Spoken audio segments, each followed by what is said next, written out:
Everyone tells you to budget better.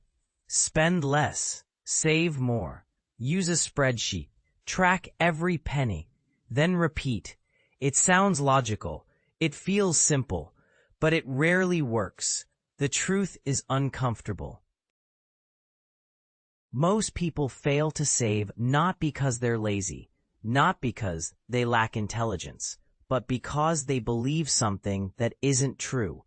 They believe they can out-discipline their environment. Willpower is not a strategy, it's a backup system, and it fails when life gets messy. Picture this. You wake up early, plan your meals, and decide you'll eat healthy. By evening, you're tired, hungry, and standing in line at a burger joint.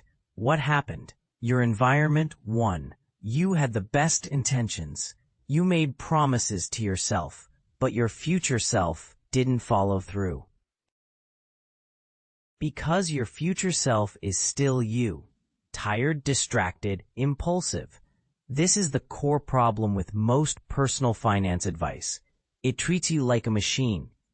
A robot that can set rules and never break them. But you're not a robot. You're a human, and humans make emotional decisions. Think about how you save money. You tell yourself you'll spend less next month. You cancel a few subscriptions. You feel proud. Then a sale pops up, and just like that, you're back where you started. This pattern repeats not because you're bad with money. It repeats because you rely on discipline in a world designed for spending. Let's look at the science. A study gave children one marshmallow and told them, if you wait, you'll get two. Some kids ate it right away. Others waited. Years later, the kids who waited were more successful in school and life. But here's the twist. Follow-up studies showed that environment played a huge role. Kids who trusted the adult or had fewer distractions waited longer. It wasn't just about self-control. It was about context. So what does this mean for saving money? It means you can't depend on willpower. You can't depend on future you. You need to rig the system in your favor. Look at your daily habits. When are you most likely to spend? Late nights? Weekends? After work stress? Now think about what triggers that spending. Is it boredom? Is it food delivery apps? Is it seeing other people's purchases online? You need to stop blaming yourself. Start blaming the design of your day. Then change it. At the Passive Path, we believe in one simple idea. Make the right choice the easy one. Make the wrong choice harder. This is the foundation of saving without effort. So instead of pushing harder, start planning smarter. This shift in thinking is the key to financial freedom. What if you could wake up to more savings without changing your income? It's possible. You just have to build the right environment. Let's get into that next. Let's talk about your environment. Because willpower doesn't build wealth. Defaults do. Your environment shapes 90% of your financial decisions. Not your budget. Not your motivation. Not your intelligence. If your environment is built for spending, you'll spend. If it's built for saving, you'll save. And the best part? You don't need to think about it. Let's break it down. Imagine two people. One gets paid and manually transfers money into savings. The other has an automatic transfer scheduled on payday. 6 months later, who has more saved? It's always the one who made it automatic, because friction kills action, and the more steps something takes, the less likely it happens. Saving has to be the default, not an option, not an afterthought, but a system that runs without emotion. This works across every area of life. Restaurants add gratuity automatically. Offices enroll you in a 401k by default. Streaming apps auto-renew your subscription. Why? Because defaults drive behavior. Now flip that power in your favor. Create an environment where saving happens without effort. Here's how. Start with your paycheck. Split it. Send part of it directly to a high-yield savings account, one you don't see often. Make it invisible. If it's hard to access, it's easier to keep. Use a debit card for spending, not a credit card. Add friction to impulse. Set up alerts for purchases over a certain amount. You'll spend less just by seeing the alert. Try this rule. Every time you spend, transfer a small amount to savings. Apps like Capital or Yada can help with this. These are invisible behaviors, but over time, they change everything. Here's a quick story. Someone spent $6 every morning on coffee. They didn't want to cut it, so instead, they set a rule. Every time they bought coffee, $1 went to savings. At the end of the year, they saved over $300 without stopping their habit. The behavior didn't change. The environment did. You can do this with food delivery, online shopping, even streaming. Use prepaid cards with limits. Use spending-only accounts. Link subscriptions to a separate account with just enough funds. Let friction do the work for you. Saving becomes your new default, and your future self doesn't have to lift a finger. Want to make saving feel easier than spending? Then stop relying on discipline. Build your environment to win. Let's talk about pre-commitment. This is one of the strongest tools in personal finance. It's how you protect yourself from yourself, because you can't always trust future you to do the right thing. Future you gets tired, tempted, and forgets, so you need to act now while your intentions are clear. Pre-commitment is simple. You decide today what you'll do tomorrow, and you lock it in. No debates later. Here's how it works with saving. When you get a tax refund, what happens? You tell yourself you'll save some of it, but the money hits your account and suddenly you need new shoes. Now flip the script. Before the refund arrives, you say, if I get a refund, I'll save 30%. You don't even know how much it'll be. But you've made the decision in advance. No emotion, no guesswork, just action. Studies show this alone can increase savings by over 50%. Why? Because future you isn't making the decision anymore. Present you already did. This is how you win. Let's make it practical. Pick one recurring moment in your life. It could be payday, tax season, or your birthday. Then create a rule tied to it. On my birthday, I increase my savings rate. On every raise, I save 50% of the difference. On every payday, I lock in 10% before I see the rest. Lock it in with automation, or write it down and share it with someone. Even better, use tools that force the rule. Apps like Digit or Capital let you create rules that pull money automatically. You can also try this idea. Create a future you fund. Every time you make an excuse to not save, put that amount in the fund. Skip saving $20 this week. Pay the fine into the future you fund. It becomes a joke between you and your future self, but it works. Here's another example. Someone canceled their gym membership to save money, then spent more on takeout and weekend trips. They decided to pre-commit. Each month, the amount they would have spent on the gym went straight to savings. They saved more in 6 months than they ever had before, and they didn't miss the gym. It's not about perfection. It's about pre-committing to action, because once the moment arrives, it's too late to think. You'll always choose comfort over discipline. Make the decision now. Protect yourself from your own future excuses. That's how pre-commitment builds real wealth. Let's talk about timing. Not market timing, life timing. Because when you start something matters. There are moments in life when change feels easier. Psychologists call it the fresh start effect. It's the reason people join gyms in January, start diets on Mondays, set goals on birthdays. These aren't random dates, they're transitions, and transitions break patterns. They give your brain a reason to try something new. You can use this to save more money. Here's how.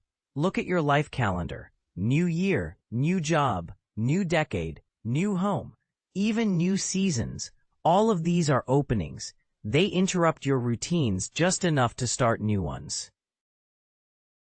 Let's take birthdays. The day before your birthday is the best time to set a savings goal. It marks a fresh mental chapter. You don't need a dramatic event, just a visible break in routine. Try this. Schedule a calendar reminder for the last day of the month. Name it Financial Reset. On that day, review your spending. Adjust one savings habit. That's it. Small change, big difference.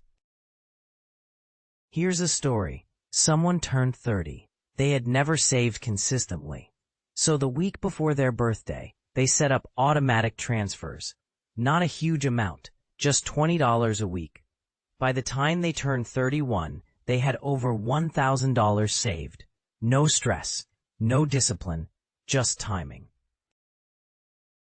Here's another. A couple moved to a new city. Before signing a lease, they committed to living on one income. The second income went straight to savings. That one decision built their emergency fund in 6 months. You can create your own transition moment. Even something as simple as the first of the month or the start of a new job role. The key is to attach a financial behavior to that moment. Set a rule. Start a habit. Make it stick. Because transitions give your mind permission to reset. Use that. Don't wait for motivation. Wait for the next transition and be ready with a plan to start your saving habit. Let's talk about the leaks. The ones draining your money silently, not the big expenses, the small ones you don't think about. These are the real killers of savings. Coffee runs, ride shares, delivery fees, streaming services you forgot to cancel. They don't look dangerous, but together they bleed your account dry. It's not about guilt, it's about awareness. And better design. Here's a simple truth. You don't feel small purchases, but they compound fast. $10 here, $15 there. By the end of the month, hundreds are gone, and you don't remember any of it. This is what death by 1,000 cuts looks like in money. You need a way to stop it without tracking every dollar. Start by identifying your frequent spend categories. Pick just one. Maybe it's eating out. Maybe it's weekend spending. Maybe it's app subscriptions. Then set a clear rule. Limit by frequency, not by money. 3 deliveries a week, 2 coffee shop visits, 1 ride-share trip. Why does this work? Because your brain tracks events better than dollars. You might not remember if you spent $50 or $60, but you'll remember if you've hit your weekly ride limit. Here's a real example. Someone living in the city noticed they were spending more on ride shares than rent. They tried tracking the cost. Nothing changed. Then they switched their payment method. They unlinked their credit card, linked a debit card with a $300 limit. No overdraft, no buffer. If they hit the cap, they stopped riding, and it worked. Instant friction. They also set a rule. 3 rides per week. The change was visible, simple, effective. They still use the service, but with intention. The savings? Thousands over the year. You can do the same. Whatever your weak spot is, don't just track it. Redesign it. Make the habit harder. Not impossible. Just annoying enough to pause. Use tech to help. Set app limits. Use cards with caps. Cancel auto-renew. Move temptation further away. It's not about living like a monk. It's about protecting your future from invisible leaks, because your worst spending isn't reckless. It's unnoticeable. Catch it. Fix it. Let your savings breathe again. Let's talk about building your passive path. The goal is simple. Make saving automatic. Make spending intentional. Remove decisions where possible, because decisions burn energy. And when you're tired, you'll pick comfort. Always, start with your income. Before you spend, split it. Send a fixed percentage straight to savings or investment. Every time. No exceptions. Call it your invisible paycheck. You never see it. You never touch it. It just grows. This is how wealthy people operate. They don't budget harder. They automate smarter. Here's what you can do. Open a separate savings account, not connected to your main bank. Then set up a rule. Every paycheck, 10% goes there. Next, set up a monthly auto transfer to your investment account. Even small amounts, $50, $100, doesn't matter. It's the habit that counts. You're building momentum, and once it starts, it's hard to stop. Create a buffer fund. This is your first goal. Aim for $1,000. Use it only for real emergencies. This gives you breathing room and stops you from dipping into debt. Then move toward a full emergency fund. 3 to 6 months of expenses stored in a high-yield savings account, accessible but untouched. Now look at your expenses. Sort them by value, not by cost. Ask yourself, what adds to your life? What just fills space? Cut the space fillers. Leave the builders. Then automate the cut. Cancel what you can. Freeze spending categories. Create default choices that reflect your goals. Here's a smart trick.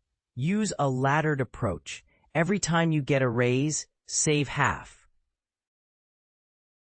Spend the other half. This lets your lifestyle improve, but your savings grow even faster. Another idea, use an escalating savings plan. Each month, increase your autosave by 1%. You won't notice it. But over a year, you'll double your savings rate.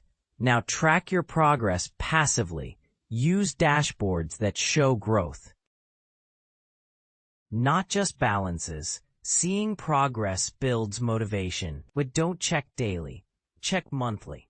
You want long-term patterns, not short-term noise. Build a savings machine where the parts move on their own.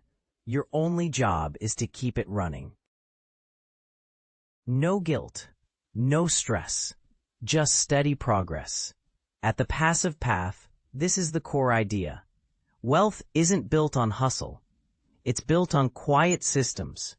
You make decisions once, then let them repeat. Until saving becomes your default identity, and wealth becomes a byproduct, not a goal. Make the machine, then let it work, while you sleep, while you relax, while you live.